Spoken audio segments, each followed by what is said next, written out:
அதிகாரியா வர வேண்டியதான் கத்துக்கணும். அந்த அதிகாரி ஒருத்தன் வரான்றதுக்காக ஊர்ல இருக்க எல்லாரையும் அவன் மொழியை கத்துக்கணும்னு சொல்றது வந்து பைத்தியக்காரத்தனம்.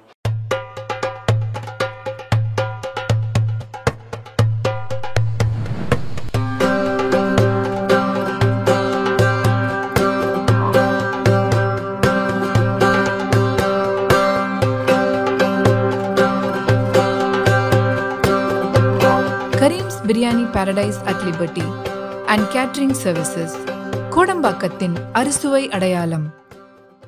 பொது இடத்துல எப்படி நடந்துக்கிறது அப்படிங்கிற விஷயத்த அவங்களுக்கு இன்னும் கற்றுக் கொடுக்கவே இல்லை. 24 hours குடும்பத்தோட பிளாட்ஃபார்மில் படுத்து கிடந்தாங்க. வீட்டை விட்டு கிளம்பி வந்தாச்சு, போகிறதுக்கு இடம் இல்லை. போய் ஹோட்டலில் தங்குறதுக்கு ரூம் போட்டு தங்குறதுக்குலாம் கையில் காசு கிடையாது.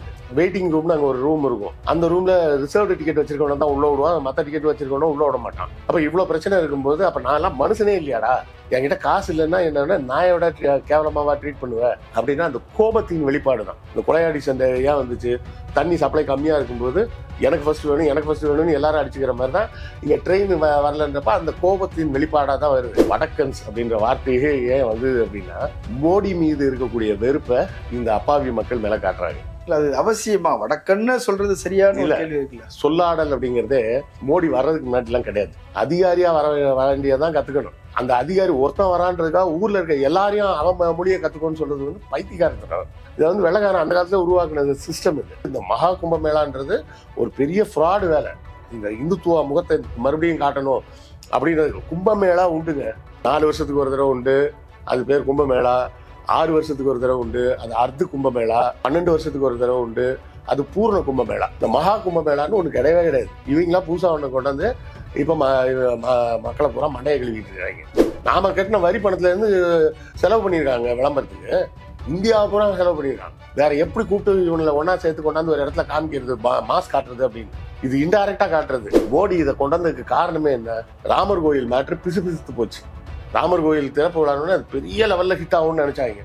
அது ஹிட் ஆகல. ஹிட் ஆகாம சொதப்பலாகி அங்க ஃபைசாபாத்ல நின்று அவங்க எம்பியும் தோத்து வேற போனாரு.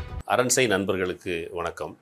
அரண்சை ஊடகம் சுயேட்சையாக இயங்குவதற்காகவே உருவாக்கப்பட்டது. நாம் செய்கிற வேலை உண்மையிலேயே மக்களுக்காக செய்கிறோம் என்பதை நீங்கள் நம்பினால், வாய்ப்பு இருந்தால் இந்த ரேசர் பே கியூஆர் கோடுக்குள்ளே நீங்கள் அதை ஸ்கேன் பண்ணி எங்களுக்கு உங்களால் இயன்றதை விருப்பம் இருந்தால் ஆதரவு தெரிவிக்கலாம். அரண்சை நேயர்களுக்கு வணக்கம். நான் மதன் நெறிவலகன். இன்றைய நமது சிறப்பு விருந்தினர் ஆய்வாளர் கிருஷ்ணவேல் அவர்கள். நிறைய விஷயங்கள் விவாதிக்க இருக்கிறோம், அவரை வரவேற்கலாம். வணக்கம் தலா. வணக்கம். கோபி சுதாகர் சமீபத்தில் ஒரு வீடியோ ஒன்று போட்டிருந்தாங்க.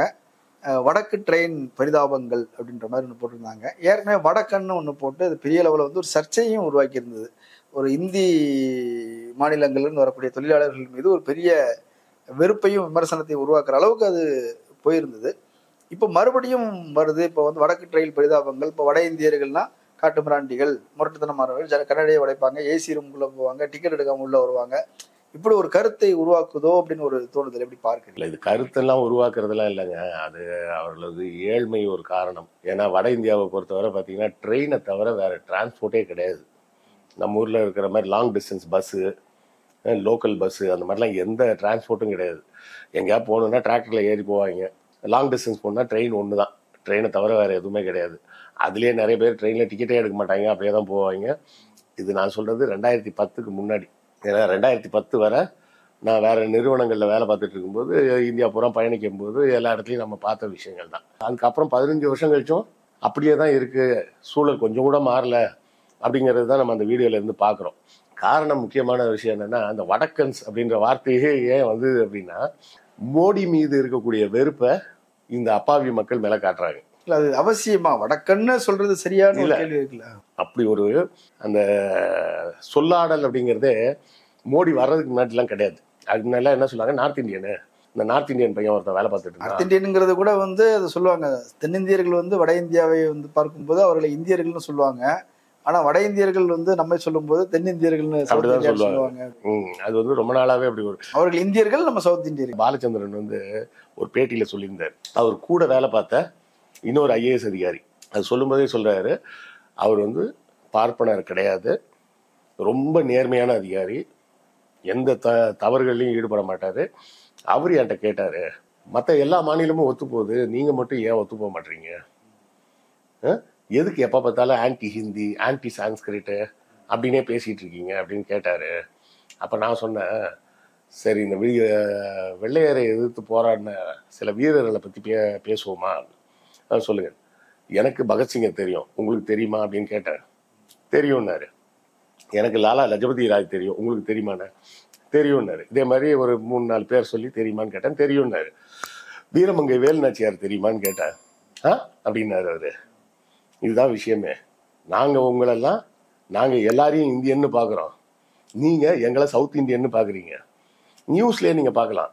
குஜராத் இருக்கக்கூடிய மீனவர்கள், மகாராஷ்டிராவில் இருக்க மீனவர்கள் கடலில் போகும்போது இந்த பாகிஸ்தான் இராணுவத்தோட சில டைம் அந்த பிரச்சனை வரும். அப்படி பிரச்சனை வந்ததுன்னா இந்தியன் ஃபிஷர்மேன் அட்டாக்டுன்னு வரும். இங்கே இலங்கையில் அட்டாக் நடந்தால் என்ன ஆகும்? தமிழ் ஃபிஷர்மேன் அட்டாக்னு வரும். அப்போ தமிழ்நாட்டு ஃபிஷர்மேன் வந்து இந்தியன் கிடையாதா? அப்போ நீ அங்கேயும் இந்தியன் ஃபிஷர்மேன் தானே போடணும் அப்படிங்கிற பார்வை வந்து இன்னும் வட இந்தியாவுக்கு வரல. டெல்லி அங்கே இருக்கிறதுனால எல்லாரும் என்ன நினச்சிட்டு இருக்காங்க, நம்ம தான் ஆட்சி செய்யறதுக்கு பிறந்தவங்க போல அப்படின்ற மாதிரி நினைச்சு, ஹிந்தி பேசுபவர்கள் ஆட்சி செய்யறோம், நம்ம ஆளுகைக்கு கீழே அவங்களாம் வாழ்றாங்க அப்படிதான் நினைச்சிட்டு இருக்கிறாங்க. அவங்க என்னவோ முகலாய சக்கரவர்த்தி மாதிரியும் நம்ம எல்லாம் வந்து அவங்களுக்கு அடிமை மாதிரியும் நினைச்சிட்டு இன்னும் அந்த அந்த மைண்ட் செட்டை விட்டு இன்னும் அவங்களால வெளியே வர முடியல. ஹிந்தி பேசாதவங்க எல்லாம் தேச துரோகி. முதல்ல ஹிந்தின்றது ராஷ்டிரிய பாஷா சொல்றாங்க. அவங்க அது ராஷ்டிர பாஷா தான், ராஷ்டிரிய பாஷா கிடையாது. அரசாங்கத்தின் அலுவல் மொழியை தானே தவிர நேஷனல் லாங்குவேஜ் கிடையாது. அவங்க நேஷனல் லாங்குவேஜ் நினைச்சிட்டு இருக்கிறாங்க. ரெண்டாவது, மொழி என்பது அந்தந்த பகுதியில் இருக்கக்கூடிய மக்களை சார்ந்தது. அவங்கள்ட்ட போய் வேலை செய்யறதுக்கு யார் வேலை செய்யணுமோ அவங்க தான் அந்த மொழியை கற்றுக்கணுமே தவிர, அவன் இந்திக்காரன் இங்கே வந்தானா அவன் கஷ்டப்படுவான்னு நான் ஹிந்தி படின்னு சொன்னால் அது எவ்வளோ பைத்தியக்காரத்தனம். இப்போ ஜேம்ஸ் வெல்ஷ்னு ஒருத்தர், ஒரு ஸ்காட்லாண்டை சேர்ந்த ஒருத்தர், அவர் வந்து இங்கே படையில் வந்து சோல்ஜராக வந்து ஜாயின் பண்ணி கர்னல் போஸ்ட் வர போனவர். இங்கிலாந்துலேருந்து வந்தவர். இங்கிலாந்தில் ஸ்காட்லாண்டுன்னு ஒரு பகுதி இருக்குது, அங்கேருந்து வந்தவர். அவர் வந்து மிலிட்ரி ரெமினசன்ஸ் அப்படின்னு சொல்லி தன்னுடைய அந்த 44 ஆண்டுகள் அவரோட டைரி குறிப்பை பூரா புத்தகமாக போட்டிருக்காரு. அந்த புத்தகத்தில் அவர் தான் எழுதுறாரு. அவர் அங்கேருந்து கிளம்பி கல்கத்தா வந்து சேர்றதுக்கு 6 மாதம் ஆச்சான். 6 மாதம் ஆகி அங்கே வந்து இறங்கினோடனே அங்கே அவரோட உயர் அதிகாரி என்ன சொன்னாரா, சரி இங்கே கல்கத்தாவுக்கு வந்துட்டு முதல்ல பெங்காலி கற்றுக்கோ அப்படின்னாராம். பெங்காலியும் ஹிந்துஸ்தானியும் கற்றுக்கோ அப்படின்னாராம். ஏன்னா கல்கத்தாவை சுற்றி உள்ள பகுதியில் தான் நீ பெங்காலி பேச முடியும். கொஞ்சம் தள்ளி வந்து அப்போ வந்து அது எல்லாமே சேர்ந்து யூனியன் ப்ராவின்ஸாக இருக்குது. யூனியன் ப்ராவின்ஸ் கூட கிடையாது. அப்போ வந்து அதுக்கு பேரே பெங்கால் நவாப் தான், நவாப் ஆஃப் பெங்கால் தான் அது. அப்போ நீ ஹிந்துஸ்தானியும் பெங்காலியும் கற்றுக்கோ அப்படின்னாராம். அப்போ உட்காந்து கற்றுக்கிட்டாராம். அதை கற்றுக்கிறதுக்கு அவருக்கு 3 மாதம் 4 மாதம் ஆச்சான். அப்புறம் அவர் சொன்னாராம், டிரான்ஸ்ஃபரில் ப்ரொமோஷன் வேணும்னா நீ மெட்ராஸுக்கு போகணும், மெட்ராஸுக்கு போகணுன்னா தமிழ் கற்றுக்கோ அப்படின்னாராம். ஏன் அவர் சொன்னாரா, எனக்கு மராட்டி தெரியாது, பாம்பேக்கு போனால் மராட்டி கற்றுக்கோன்னு நான் சொல்ல முடியாது, ஏன்னா எனக்கு மராட்டி தெரியாது, எனக்கு தமிழ் தெரியும், வேணா நான் தமிழ் கற்றுக் கொடுக்குறேன்.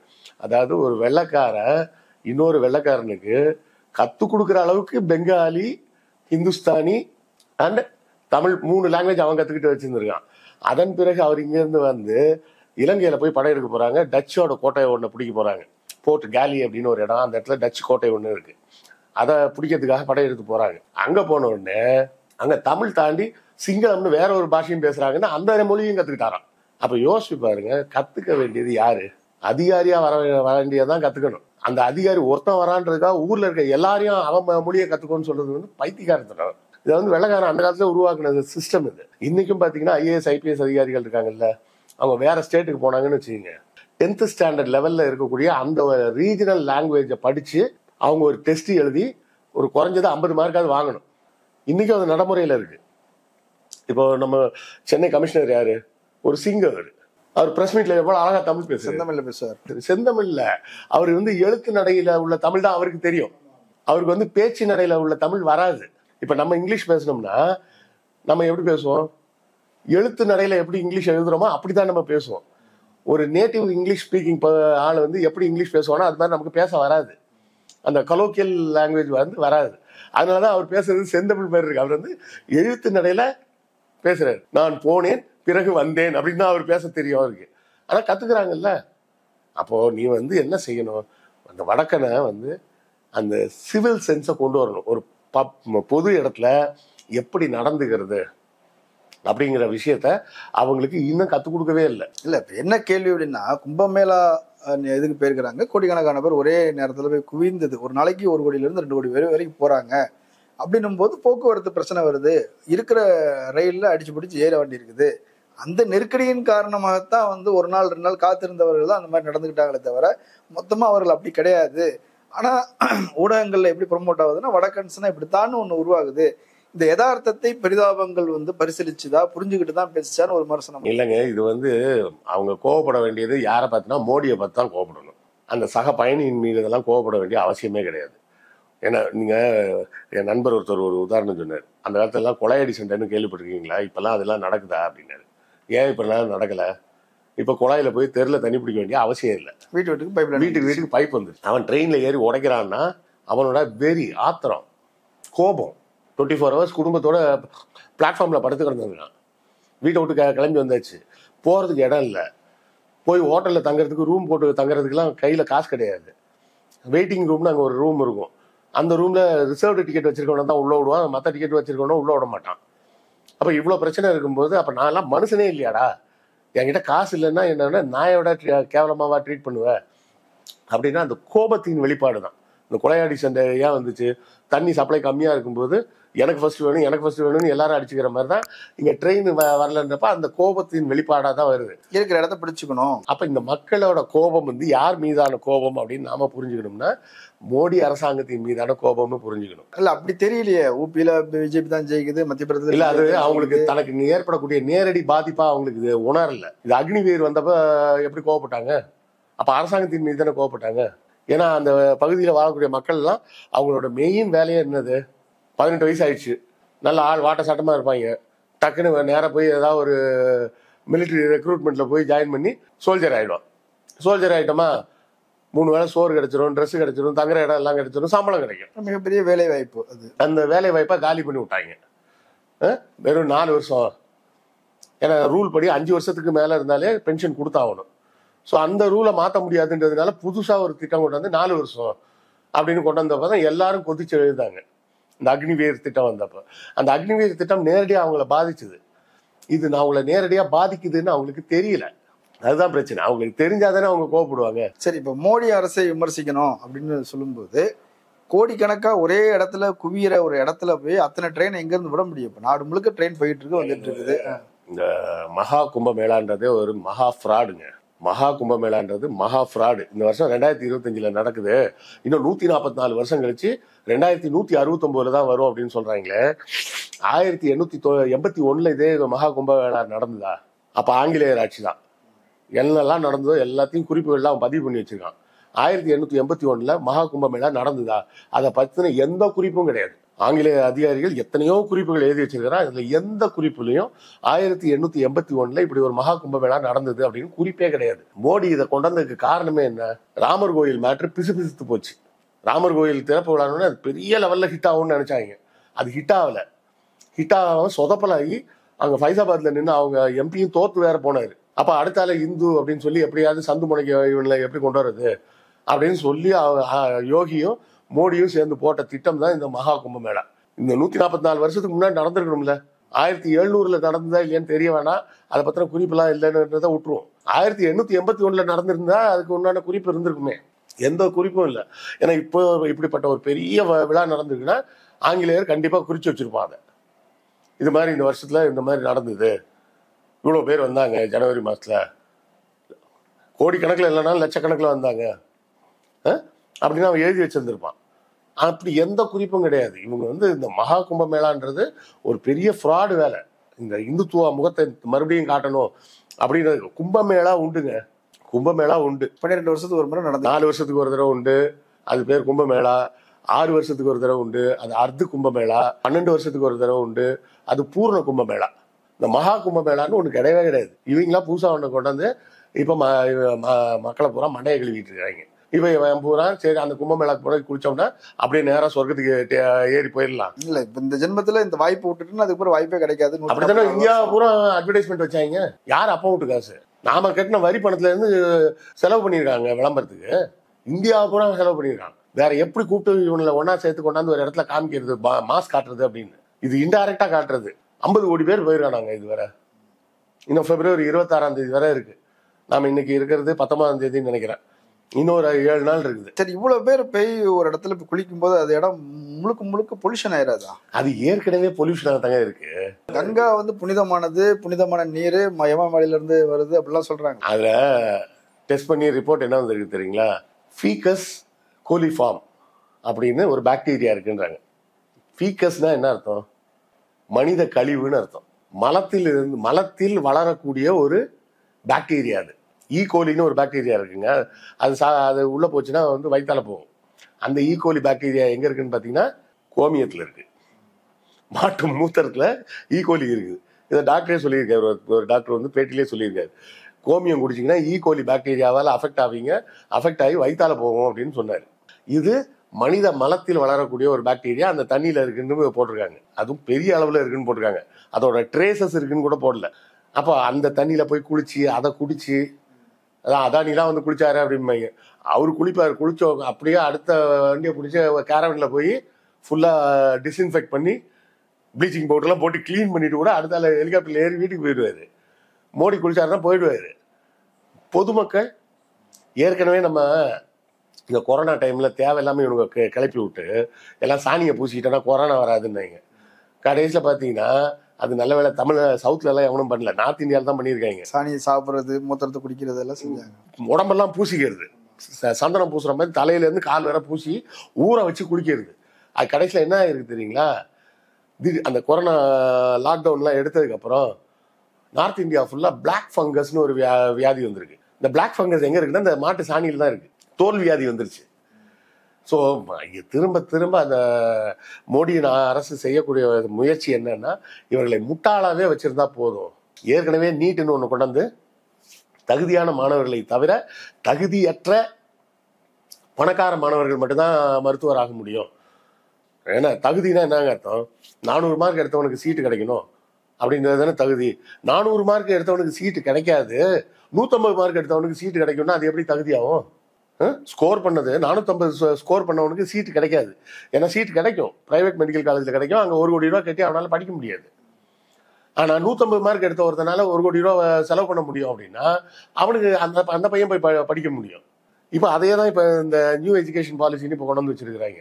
இந்த அண்ணாமலைன்னு ஒரு லூஸு நேத்தோ முந்தா நாள்னு நினைக்கிறேன், 2 நாள், நேற்று முந்தா நாள் 2 நாள் டிவில எல்லாம் பேசிட்டு இருக்கான். இங்க பாருங்க, அசார் அப்படின்னு சொல்லி இந்த மத்திய கல்வி அமைச்சகத்துல இருந்து எடுத்த ரிப்போர்ட்ன்றான், ASERன்னு. அது மத்திய அரசாங்கமா? பச்சை புழுகு, அப்படியே வாயை திறந்து புழுகிறான் பாருங்க. அது பிரதம் அப்படின்னு சொல்லி ஒரு NGOங்க. சந்தேகம் இருக்கக்கூடிய பார்வையாளர்கள் நேராக கூகுளில் போய், கூகுள் கூட வேணாம், இன்டர்நெட்ல போயிட்டு ASER.com அப்படின்னு போடுங்க. அந்த அஃபிஷியல் வெப்சைட் வரும். அதில் போய் கான்டாக்ட் பேஜ் எடுத்து பாருங்க. கீழே போட்டுருவான் NGOன்னு போட்டுருவான். அவன் கவர்மெண்ட்டுக்கும் அவனுக்கு சம்பந்தமே கிடையாது. NGOன்னா தெரியுமான்னு தெரியல, நான் கவர்மெண்ட் ஆர்கனைசேஷன். கேட்டா இந்த லூசு பப்ளிக்ல வந்து ஒரு டிவி பேட்டியில வந்து பச்சையா புழுகுறான். மத்திய அரசாங்கத்தோட கல்வி அமைச்சகத்துல இருந்து எடுத்த ரிப்போர்ட்டுங்க இது அப்படின்னு சொல்லிட்டு ஒரு பேராகிராஃப் காமிச்சு, இந்த தமிழ் பேராகிராஃபை வந்து 2ஆம் வகுப்பு படிக்கக்கூடிய ஒரு பிள்ளை படிக்கணும், வாசிக்கணும், தப்பு இல்லாம. அந்த பிள்ளைங்களால வாசிக்க முடியல, 3ஆம் கிளாஸ் பிள்ளையால வாசிக்க முடியல, 4ஆம் கிளாஸ் பிள்ளையால வாசிக்க முடியல. என்ன புழுகு அது? கவர்மெண்ட் ரிப்போர்ட் அது? எவனோ ஒரு NGO அவன் என்னவோ சர்வே எடுத்தான். அவன் என்ன சாம்பிள் சைஸ் எடுத்தான்னு யாருக்கு தெரியும்? எங்க போய் சர்வே எடுத்தான்னு தெரியும். இன்னொன்று 1ஆம் கிளாஸ் 2ஆம் கிளாஸ் பிள்ளைகள் வந்து வாக்கியங்கள் வாசிக்க தெரிஞ்சிருக்கணும்னு அவசியம் இல்லை, தேவையே இல்லை. 3ஆம் கிளாஸ்ல இருந்து தான் வாக்கியங்களை படிக்கிறது. அது அந்த ரிப்போர்ட்டை நான் எடுத்து ஃபுல்லா பாத்துருவோன்னு எடுத்து பார்த்தேன். அதுலயும் அந்த ரிப்போர்ட்ல என்ன தெரியுமா பண்ணியிருக்கு? ஒவ்வொரு ஏரியால யார் அந்த சர்வே எடுத்தாங்கன்னு போட்டிருக்கான். ஒரு சில இடங்கள்ல அந்த நிறுவனம் ASER போய் எடுத்திருக்கிறான். ஒரு சில இடங்கள்ல இந்த ASER தன்னார்வலர்களை வச்சு எடுத்திருக்காங்க. அவங்க 2 பேரும் சேர்ந்து எடுத்திருக்காங்க. 3வது செட் வந்து தனியா தன்னார்வலர்களை வச்சு சர்வே மட்டும் எடுத்திருக்காங்க, அவங்க பண்ணல. 4வது வந்து மல்டிபிள் சேனல்ஸ், யார் யாருக்கையோ தகவல்களை வாங்கி போட்டிருக்காங்க. இது மாதிரி 4 டைப்பா சர்வே எடுத்திருக்காங்க. தமிழ்நாட்டில் எடுத்த சர்வே எப்படி எடுத்திருக்கிறாங்கன்னா, யாரோ வாலண்டியர்ஸ், அவங்க யாருன்னு கூட இவனுக்கு தெரியாது. அப்ப இந்த ரிப்போர்ட்டை வந்து எப்படி ரிலேவலான ரிப்போர்ட், இதை எப்படி நீ பப்ளிக் தூக்கிட்டு வர? நீ வட இந்திய தொழிலாளர்கள் பற்றி ஏற்கனவே தமிழ்நாட்டில் வந்து ஒரு ஒப்பீனியன் இருக்குது. அவர்கள் வந்து சுத்தம் இல்லாதவர்கள், அழுக்கானவர்கள், கண்ட இடத்துல வந்து பாக்கு போட்டுட்டு துப்புவாங்க, அப்படி இப்படின்னு ஒரு நம்ம கலாச்சாரம் வேற, அவங்க கலாச்சாரம் சுத்தபத்தமாக இருக்க மாட்டாங்க. இப்படியான ஒரு அருவருப்பான, எப்படி தலித்துகள் பற்றி சாதி இந்துக்கள்கிட்ட ஒரு கருத்துருவாக்கம் இருந்ததோ அது போன்ற ஒரு கருத்துருவாக்கம் தொடர்ந்து நடந்துகிட்டு இருக்குது. இந்த நேரத்தில் இத்தகைய வீடியோக்கள் வரும்போது மீண்டும் அவர்கள் மேல ஒரு வெறுப்பு தானே வரும். இதை இப்போ நாம் தமிழர் மாதிரியான ஆட்கள் தானே அதை பயன்படுத்திப்பாங்க. இல்லை, இது வெறுப்புக்கான விஷயமா நம்ம பார்க்கக்கூடாது. அவர்களை பற்றிய பிரதிபலிப்பாக தான் இது சொல்லப்படுது. அவன் பாவங்க, ஏழைங்க பார்க்க போறான்னு நம்ம சிம்பிளா சொல்லிடுறோம். அவனுக்கு இருக்கிற ஒரே என்டர்டெயின்மெண்ட் அதுதாங்க. அவனுக்கு இருக்கிற ஒரே என்டர்டெயின்மெண்ட் அதுதான், வேற என்டர்டெயின்மெண்ட்டே கிடையாது. அதனாலதான் அவன் பார்க்க போட்டுட்டு சுத்திட்டு இருக்கான். 5 ரூபாய்க்கு பார்க்க வாங்கினா காலையில இருந்து நைட் வரை போட்டுக்கிட்டு இருப்பான் அவன். புரியுதுங்களா? பாக்கு ஆன்ஸ் அந்த மாதிரி ஏதோ ஒன்று புகையிலையும் பாக்கும் கலந்து, அது ஒண்ணுதான் அவனுக்கு இருக்கக்கூடிய ஒரே ஒரு என்ன சொல்றது, ஒரு என்டர்டெயின்மெண்ட் இல்ல ஸ்நாக்ஸ் எப்படி வேணா நீங்க வச்சுக்கீங்க. அதை தாண்டி அஃபோர்ட் பண்ண முடியல அவனால. இல்லைன்னா 5000 ரூபாய் சம்பளத்துக்கு இங்க வந்து வேலை பார்ப்பானா? தங்க இடம் கொடுத்து 5000 ரூபாய் சம்பளம், 3 வேளை சோறு, தெய்வமே அப்படின்ட்டு ஓடி வரான். அங்கே இருந்து ஒரு பையன் அன்னைக்கு வந்திருந்தான். நம்ம எங்கள் வீட்டில் வந்து இந்த அர்பன் கம்பெனின்னு ஒரு இதில் வந்து டாய்லெட் க்ளீன் பண்ணுறதுக்கு இப்போ போட்டிருந்தேன். அவன் வந்திருக்கான். 2 பாத்ரூம் க்ளீன் பண்ணுறதுக்கு, டாய்லெட்டு, பாத்ரூம் தர செவரு இவரு எல்லாம் சுத்தமாக க்ளீன் பண்ணி கொடுத்துட்டு போயிடுவாங்க. 900 rupees. அதெல்லாம் அவனுக்கு என்ன கிடைக்கும்? ஒரு 600 ரூபா கிடைக்கும். மிச்சம் 300 ரூபா அந்த கம்பெனிக்காரன் எடுத்துப்பான். இந்த 600 ரூபாய்க்கு 1.5 மணி நேரம் உட்காந்து வேலை பார்த்துருக்கான். கிட்டத்தட்ட 2 மணி நேரம்னே சொல்லலாம். அப்போ என் ஒய்ஃப் அவன்கிட்ட பேசிட்டு இருக்கும்போது கேட்டாங்களாம், எந்த ஊர் எல்லாம் கேட்டிருக்காங்க. உத்தரப்பிரதேசத்தில் ஏதோ சொன்னான்னா, எப்போ ஊருக்கு போவேன்னா 2 வருஷம் இல்லை 3 வருஷத்துக்கு ஒரு தடவை தான் போவேன் அப்படின்னானா. ஏன் 3 வருஷத்துக்கு ஒரு தடவை போகிறேன் அப்படின்னா, போயிட்டு வந்தால் செலவாகும் இல்லைங்க.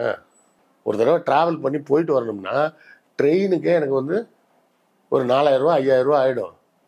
அதில் வந்து இந்த ட்ரெயினில் போகிற டைம் வேற எனக்கு வேஸ்ட்டாக போகுது. அந்த நேரத்தில் இங்கே இருந்தால் நான் ஏதாவது காசு சம்பாதிக்க முடியுமே, போக 3 நாள் வர 3 நாளுங்கிற மாதிரி ஆயிரும். அது மாதிரி ஆகுங்க. அதனால போனால் 2 வருஷத்துக்கு ஒரு தடவை 3 வருஷத்துக்கு. அப்போ யோசிச்சு பாருங்க அவங்களோட நிலைமையெல்லாம். நம்ம வீட்டிலலாம் 7 மணி ஆச்சுன்னா ஏன் இன்னும் வரலன்னு ஃபோன் அடிச்சு கேட்குறாங்க. அவன் 2 வருஷத்துக்கு ஒரு தடவை தான் வீட்டில் போய் பொண்டாட்டி பிள்ளையவே பார்க்குறான். அவனை பொறுத்தவரை அது எப்படி இங்கே சென்னை அவன் பார்க்குறான்னா, ஒரு 10 வருஷத்துக்கு முன்னாடி நம்ம துபாயை எப்படி பார்த்தாங்களோ அப்படி பார்த்துட்டு இருக்காங்க. துபாய்க்கு போகிறவன் வருஷம் வருஷம் வருவானா? வரமாட்டான். ஃப்ளைட் சார்ஜ் அது இதுன்னு எவ்வளோ செலவாகும் அப்படின்ட்டு வரமாட்டாங்க. 2 வருஷம் 3 வருஷத்துக்கு ஒரு தடவை தான் வருவாங்க. வந்து ஒரு 15 நாள் 20 நாள் இருந்துட்டு போயிடுவாங்க. இவனும் அதே மாதிரி இவன் ஊருக்கு இங்கே சென்னையில் வந்து இருந்துட்டு 2 வருஷத்துக்கு ஒரு தடவை தான் போகிறான் அப்படின்னு. ஸ்ட்ரைட் ஃப்ரம் த ஹார்சஸ் மவுத் அப்படிம்பாங்க. குதிரையின் வாயிலிருந்தே கேட்டு தெரிந்து கொள்வதுன்னு. அதாவது அது வந்து அதுக்கு ஆக்சுவலாக வந்து குதிரை பேசுன்னு அர்த்தம் கிடையாது. ஒரு குதிரையோட வயசை தீர்மானிப்பதற்கு என்ன பண்ணுவாங்கன்னா, அது வாயை திறந்து எவ்வளோ பல்லு இருக்குன்னு பார்ப்பாங்க. அதோட பல்லை வச்சு வயசை கண்டுபிடிப்பாங்க அப்படின்னு சொல்லுவாங்க. அதை தான் வந்து ஆங்கிலத்தில் நோயிங் ஃப்ரம் த ஹார்சஸ் மவுத் அப்படின்னு சொல்லுவாங்க. இதே மாதிரி எடுத்தோம்னா அந்த வட இந்திய தொழிலாளிகளின் வாயிலிருந்து கேட்டு தெரிஞ்சுக்கும் போது அவங்களோட லைஃப் வந்து அவங்கள பொறுத்தவரை இங்கே எவ்வளோ பல மடங்கு நல்லா இருக்கிறதா ஃபீல் பண்ணுறாங்க. பார்த்துட்டு சொல்கிறேன், நான் இப்போ இங்கே வந்ததுக்கப்புறம் தான் நான் போய் வீட்டில் பிள்ளைய கண்டிப்பாக படிக்க வைன்னு சொன்னேன், ஸ்கூலுக்கு அனுப்புன்னு சொல்கிறேன் அப்படின்றான். பக்கத்தில் எங்கள் வீட்டு பக்கத்தில் ஒரு கன்ஸ்ட்ரக்ஷன் இப்போ நடந்துட்டு இருக்கு. கொத்தனார் ஒரு ஆளை தவிர மீது எல்லாருமே வட இந்தியர்கள் தான். எப்படி மாறிச்சு? பக்கத்தில் ஒரு ரெஸ்டாரண்ட் ரெகுலராக போவோம். அவன் திறந்த நாள்லேருந்து நாங்கள் போகிறோம்னு வைங்களேன். ஸோ மோர் தென் ஒரு 10 இயர்ஸ்க்கு மேலே ஆச்சு அவன் திறந்து. அப்போல்லாம் தமிழ்நாட்டு பசங்க தான் இருப்பாங்க. இப்போ பார்த்தா வட இந்தியர்கள் மட்டும் இல்லை, வட இந்திய பெண்களும் வேலை பார்க்குறாங்க. சம்பளம் கம்மி, அதான் விஷயம், வேற ஒன்றுமே கிடையாது. சம்பளம் கம்மி. சரி, இப்போ இந்த மாதிரி வேலைகளுக்கு எல்லாம் ஏன் தமிழர்கள் போகிறது இல்லை? தமிழர்கள் அடுத்த லெவலுக்கு போயிட்டாங்கங்க. இதை நான் ஏற்கனவே இந்த உதாரணம் சொல்லியிருக்கிறேன். நான் எங்கள் வீட்டில் வந்து 2006 இருந்தேன். இருந்து இன்னைக்கு வரை இங்கே அந்த வீட்டில் தான் இருக்கேன், மாறவே இல்லை. 19 வருஷம் ஆயிடுச்சு நான் அந்த ஃப்ளாட்டுக்கு வந்து. அப்போ வந்து அங்கே என்கிட்ட எங்கள் வீட்டில் வந்து வேலை செய்ய வந்து ஒரு மெய்டு வந்தாங்க, உமான்னு பேர். அவங்களுக்கு 2 பொண்ணுங்க, எல்லாம் குட்டி பொண்ணுங்க. சரியா? அதில் பெரிய பொண்ணு வந்து MA முடிச்சுட்டு கால் சென்டரில் வேலை பார்க்குது. சின்ன பொண்ணு இன்ஜினியரிங் முடிச்சுட்டு மறைமலை நகரில் ஒரு ஃபேக்ட்ரியில் 40,000 ரூபா சம்பளம் வாங்குது. அப்போது வீட்டு வேலை செய்யக்கூடிய நபராக இருந்தவங்களோட பிள்ளைங்க எங்கே வந்துட்டாங்க? இன்ஜினியரு கால் சென்டருக்கு வந்துட்டாங்க. இன்னொரு நபர், அவர் பேர் எனக்கு சொல்ல வேணாம், அவர் வந்து கொத்தனார். அவர் அப்புறம் கொத்தனார்லேருந்து சென்ட்ரிங் போடுற ஆளாக மாறினார். அவர் பையன் BE முடிச்சு இப்போ அப்பாவும் பிள்ளையும் சேர்ந்து கன்ஸ்ட்ரக்ஷன் கம்பெனி வச்சுருக்காங்க. அப்போ அந்த கொத்தனார் வேலைக்கு யார் வருவா? புரியுதுங்களா? அந்த கொத்தனார் வேலைக்கு யார் வருவா? இந்த கார் துடைக்கிற வேலைக்கு யார் வருவா? அப்போல்லாம் எங்கள் வீடு எதிர் வீட்டு பக்கத்துலலாம் அங்கே அக்கம் பக்கத்துலலாம் ஒரு தாத்தா ஒருத்தர், அவர் சாயங்கால நேரத்தில் பார்த்தீங்கன்னா ஒயின் ஷாப்பில் வேலை பார்ப்பார். அப்புறம் காலை நேரத்தில் வந்து இந்த மாதிரி ஒரு 4 வீட்டில் வந்து காரெல்லாம் தண்ணி ஊற்றி தொடச்சி வச்சுட்டு போவார். மாதம் ஒரு அமௌண்ட் வாங்கிப்பார். அவர் செத்துட்டார். இப்போ யார் கார் துடைப்பாங்க? யார்? இந்த இன்ஜினியரான பையன் வந்து துடைப்பானா? இல்லை இன்ஜினியரான அந்த பொண்ணு வந்து துடைக்குமா, இல்லை இந்த கால் சென்டருக்கு போன பொண்ணு வந்து வீட்டு வேலைக்கு வருமா? எல்லாரோட ஆஸ்பிரேஷனும் என்னது? கல்வி. படிப்பின் மூலமாக நம்ம அடுத்த கட்டத்துக்கு மூவ் ஆகணும். நான் இப்போ என்ன சொல்லிட்டு இருக்கிறேன், டிகிரி வாங்குறத பற்றியே இப்போ இனிமேல் யோசிக்காதீங்க. எல்லாரும் பிள்ளைங்களை பிஹெச்டி வேற படிக்க வச்சிருங்க. எம்பிபிஎஸ் தான் போக முடியல, அது போலாம் பேசிக்கிட்டு இருக்க வேணாம். பிஹெச்டி முடிச்சிங்கன்னா உங்க ஸ்டார்டிங் சேலரியே ஒரு லட்சம் 1.5 லட்சம் தான். 1 லட்சம் 1.5 லட்சம் மினிமம் ஸ்டார்டிங் சேலரி. பிஹெச்டி நீங்கள் சேர்ந்த உடனே ஸ்டைஃபண்ட் வர ஆரம்பிச்சிடும். 25,000 30,000 ஸ்டைஃபண்ட் வரும். முடிச்சதுக்கப்புறம் ஸ்டார்டிங் சேலரியே 1 லட்சம் 1.5 லட்சம் தான். அது எந்த ஃபீல்டில் நீங்கள் பண்ணாலும் சரி. இன்னும் சொல்லப்போனால் பியூர் சயின்ஸில் பிஜி பிஹெச்டிலாம் முடிச்சிங்கன்னா ஐரோப்பிய நாடுகளில் உடனடியாக வேலை கிடைக்கும். ஐரோப்பிய நாடுகள் நான் சொல்றது ஜெர்மன், பிரான்ஸ், இங்கிலாந்து எல்லா பகுதியிலையும் எங்கே வேணா எடுத்துக்கங்க. நீங்கள் ஏதோ ஒரு டிகிரியில் பிஹெச்டி வச்சுருக்கீங்க, ஒன்றும் இல்லை இங்கிலீஷில் பிஹெச்டி வச்சுருந்தீங்கன்னா கூட இங்கிலாண்டில் வேலை கிடைக்குங்க. இப்போ இந்த ரயில்வே டிபார்ட்மெண்ட் பற்றி கொஞ்சம் கேட்கலான்னு நினைக்கிறேன். ரயில்வே காங்கிரஸ் காலத்தின் ரயில்வே அது வரைக்கும் மன்மோகன் சிங் ஆட்சி காலம் முடிஞ்சு மோடி ஆட்சி காலம் வந்துருச்சு. அது வரைக்குமான ரயில்வே அப்படின்றது வந்து பெரும்பான்மை மக்கள், சாமானியர்கள், ஏழைகள் போகிறதுக்கு வர்றதுக்கு வசதியாக இருந்தது, முதியோர்கள் போகிறதுக்கு வர்றதுக்கு வசதியாக இருந்தது. இன்னைக்கு மோடி வந்ததுக்கு பிறகு அது பணக்காரர்களுக்குரிய இடமா மாறிடுச்சு, அன்ரிசர்வ் கம்பார்ட்மெண்ட்லாம் வந்து குறைச்சிட்டு அப்படின்ற மாதிரிலாம் விமர்சனங்கள் வருது. புதிய ரயில்கள்ங்கிறது எல்லாமே வந்தே பாரத் ரயில் மாதிரியான ஒரு ஹைஃபையரான ரயில்கள் தான் வருது. இது வந்து ஒரு பெரிய இந்த நெருக்கடிகளுக்கு, அந்த போக்குவரத்து, புதிய போக்குவரத்து சூழலுக்கு உகந்ததாக வாகன போக்குவரத்து உருவாகலை, இப்படியான விமர்சனங்கள்லாம் வருது. அப்படி பார்த்தா கிராண்ட் ட்ரங்க் எக்ஸ்பிரஸ்ன்னு சொல்லி சென்னை டு டெல்லி ஒரு ட்ரெயின் இருக்கு. 36 மணி நேரம் ஆகும், 48 மணி நேரம் ஆகும். எக்ஸாக்டாக 2 days ஆகிடும். 2 பகல் 2 ராத்திரி அந்த ட்ரெயின். அதில் பார்த்தீங்கன்னா இன்ஜின் பக்கத்தில் ஒரு 3 அன்ரிசர்வ் கம்பார்ட்மெண்ட், கடைசியாக ஒரு 3 அன்ரிசர்வ் கம்பார்ட்மெண்ட், மொத்தம் 6 அன்ரிசர்வ் கம்பார்ட்மெண்ட் இருக்கும். இப்போ எவ்வளோ இருக்குன்னு பார்த்தீங்கன்னா மொத்தமே 4 தான் இருக்குது. அதில் 2 குறைச்சிட்டாங்க. எல்லா ட்ரெயின்லேயும் ஜென்ரல் கம்பார்ட்மெண்ட் அதாவது அன்ரிசர்வ்டு கோச் அப்படிங்கிறத கோச்சுகளோட எண்ணிக்கையை பாதியாக குறைச்சிட்டாங்க. அப்போ இந்த சாதாரண மக்கள் எப்படி போவாங்க? இப்போ நீங்கள் நல்லா யோசிங்க. இப்போ இங்கேருந்து திருநெல்வேலி போகிறீங்கன்னு வச்சுப்போம் ஒரு பேச்சுக்கு. ஃபஸ்ட் கிளாஸ் ஏசியில் போகிறீங்க அப்படின்னு சொன்னால் ஒரு டிக்கெட்டோட விலை 2,300 ரூபாய். செகண்ட் ஏசியில் போனீங்கன்னா ஒரு டிக்கெட்டோட விலை 1,700 ரூபாய் என்னோ. தேர்ட் ஏசியில் போனீங்கன்னா ஒரு டிக்கெட்டோட விலை 950 சம்திங். வெறும் ஸ்லீப்பர் கிளாஸில் போட்டிங்கன்னா 385 ரூபாய் என்னோ வரும், அந்த மாதிரி வரும். இதே அன்ரிசர்வ்டில் போனீங்கன்னா வெறும் 180 ரூபா தான் டிக்கெட். ஏங்க 650 கிலோமீட்டர் தூரம் போகிற திருநெல்வேலிக்கு வெறும் 180 ரூபா தான் டிக்கெட். அந்த டிக்கெட்டில் நீ கை வைக்கிறன்னா யாரோட பேக்கெட்டில் கை வைக்கிற? ஏழைகளோட பேக்கெட்டில் தானே. ஏழைகள்னு கூட நான் சொல்ல, ஏழை இந்துக்கள் பேக்கெட்டில் தானே கை வைக்கிற. இது போக பார்த்தீங்கன்னா சாதா ட்ரெயின் எல்லாம் இன்க்ரீஸ் பண்ணுறதை விட்டுட்டு வந்தே பாரத்னு அங்கே போயிட்டாங்க. அந்த ட்ரெயின் இந்த ட்ரெயினுக்கும் அந்த ட்ரெயினுக்கும் எந்த வித்தியாசமும் இல்லை. ஆனால் டிக்கெட்டு மட்டும் 1000 ரூபாய் 1500 ரூபாய் கூட. இதெல்லாம் போக பார்த்தீங்கன்னா ப்ரீமியம் தட்கல்னு ஒன்று கொண்டிருக்காங்க. முன்னாடி தட்கல் மட்டும்தான் உண்டு. இப்போது அந்த தட்கல்னா என்னதுன்னா முந்தின நாள் காலையில் 10 மணிலேருந்து புக் பண்ணலாம். ஏசியாக இருந்தால் 350 ரூபா டிக்கெட்னா 450 ரூபா, அந்த மாதிரி ஒரு 150 ரூபா எக்ஸ்ட்ரா வரும். நான் ஏசியாக இருந்ததுன்னா 11 மணிக்கு தான் புக் பண்ண முடியும். சரியா? அது ஓப்பன் பண்ண உடனே காலி ஆகிடும். இப்போ என்ன பண்ணா ப்ரீமியம் தட்கல்னு ஒன்று கொண்டிருக்கான். செகண்ட் கிளாஸ் ஸ்லீப்பரில் போகிறதுக்கு எவ்வளோ 385 ருபீஸ் சொன்னால, அதே டிக்கெட்டு ப்ரீமியம் தட்கலில் நீங்கள் எடுத்தீங்கன்னா 2,800 ரூபாய். அது வேரி ஆகும் அன்னைக்கு ரேட்டை பொறுத்து. அன்னைக்கு டிமாண்ட் ஜாஸ்தியாக இருக்குன்னா 3000 ரூபா கூட வரும். யார் அதிகமாக ரேட் கொடுக்குறாங்களோ அவங்களுக்கு ஓகே ஆகும். பணக்காரன் மட்டும் வாழலான்னு சொல்கிறாங்க இந்த அரசாங்கம். நாம் என்ன சொல்லிட்டு இருக்கோம், தமிழ்நாட்டில் எல்லாருக்கும் எல்லாமும் கிடைக்கணும்னு சொல்லிட்டு இருக்கோம். அவன் அப்படிலாம் இல்லை. பணம் வச்சுருந்தா நீ வாழு, பணம் இல்லை என்ன சாவு. உனக்கெல்லாம் பணமே இல்லைன்னா ஊருக்கு போய் என்னடா பண்ண போகிற, எதுக்குடா போகிற அப்படின்னு ஏழைகளை பார்த்து கொக்கரிக்கும் வேலை தான் இந்த மோடியின் அரசாங்கம் செஞ்சிட்டு இருக்கு. ரயில்களின் ஏற்கனவே அங்கங்கே ஆக்சிடென்ட் ஆகிறதுக்கு காரணமே அந்த சிஸ்டம் எல்லாம் எதையுமே அப்டேட் பண்ணாமல் வச்சிருக்கிறாங்க. சிக்னல் சிஸ்டம் இருந்து எதுவுமே ரிப்பேர் பண்ணல, எதுவுமே பண்ணாமல் இந்த 11-12 வருஷமா அப்படியே ஓட்டிட்டு இருக்காங்க. இருக்கிற மக்கள் பூரா செத்துக்கிட்டு இருக்காங்க. நியூ ரெக்ரூட்மெண்ட்டும் இல்லைன்றாங்க. வேலைக்கு ஆள் எடுக்கிறது இல்லை. 2019 பிறகு ரயில்வேல ஆள் எடுக்கல. மற்ற அரசு டிபார்ட்மெண்ட்லையும் வேலைக்கு ஆள் எடுக்கிறது இல்லை. இருக்கிறது எல்லாத்தையும் வித்துறது. இப்படியே வித்து திங்கிற வேலையை தான் செஞ்சிட்டு இருக்கிறாரு மோடி. அப்படிங்கிறது தான் ஒரு கேவலத்திலையும் கேவலம். இந்த லட்சணத்தில் புதிய கல்விக் கொள்கைன்னு நம்மளை 3 மொழி படின்னு சொல்கிறான். அப்போ கேட்டவுடனே சில பேர் புத்திசாலியாக பேசுறதை நினச்சி சொல்லுவாங்க, அவர் ஹிந்தி தான் படின்னு சொல்லலையே, ஏதாவது ஒரு லாங்குவேஜ் படி, ஏதாவது ஒரு லாங்குவேஜ் படினா நான் இங்கிலீஷ் தமிழ் எனக்கு கண்டிப்பாக வேணும். நான் உன்னை நம்பி இந்தியாவிலாம் இருக்க முடியாது, எதையா படிச்சு நான் வேற நாட்டுக்கு போயிடுறேன் அப்படின்றது தான். எனக்கு இங்கிலீஷ் வேணும் கண்டிப்பாக. மூணாவது, நான் எனக்கு ஜெர்மன் வேணும்னு கேட்டால் நீ கற்றுக் கொடுப்பியா? ஐயா ஜெர்மன் கூட வேணாம் ஐயா, பக்கத்தில் இருக்க கேரளாவில் உள்ள மலையாளத்தை கற்றுக் கொடுன்னு சொன்னா விட அதுக்கு வாத்தியார் போட்டு இல்லை, அதுக்கு ஆசிரியர்கள் இல்லைல்ல. இப்போ ஹிந்தி சொல்லிக் கொடுக்கறதுக்கு ஆசிரியர்கள் இருக்கிறாங்க. இன்டெரக்டாக அதுதானே சொல்கிறேன். இப்போ வட இந்தியாக்காரன் என்ன படிப்பான்? அவன் என்ன தமிழ் படிக்க போகிறானா? இல்லை, அவங்க ஒரு மொழி தானே கற்றுக்கிறான். அண்ணாமலே சொல்கிறாருல்ல, பீகார், ஊபி, மாப்பிலாம் வந்து ஒரு மொழி தான் கற்றுக்கிறாங்க. அதைத்தான் நான் சொல்கிறேன். மும்மொழி கொள்கை வந்தாலும் அவன் ஒன்று தான் கற்றுப்பான், ஹிந்தி கற்றுப்பான். ரெண்டாவது மொழியாக உருது கற்றுக்கிறேம்மா. ஹிந்திக்கும் உருதுக்கும் ஒரே ஒரு வித்தியாசம், எழுத்து மட்டும்தான். அடுத்தால சம்ஸ்கிருதம் கற்றுக்கேம்மா. சம்ஸ்கிருதம் கற்றுக்கிட்டாலும் ஒன்று தான், ஹிந்தி கற்றுக்கிட்டாலும் ஒன்று தானே. இதில் என்ன இப்போ வெங்காயம் 3 மொழி? அப்போ வட இந்தியாவில் இருக்க பூரா ஒரு மொழி தான் கற்றுக்க போகிறான், நான் மட்டும் 3 மொழி கற்றுக்கணுமா? பைத்தியக்காரன் ஆகிறல்ல என்ன? இந்த 3 மொழி முதல்ல மோடி படிக்க சொல்லுங்க. அவருக்கே குஜராத்தி இந்தியை தவிர வேற ஒன்றும் தெரிய மாட்டேங்குது. போய் அங்கே போய் அசிங்கப்பட்டு நம்மளை பூரா அசிங்கப்படுத்தி சில பேர் சொல்லாங்க.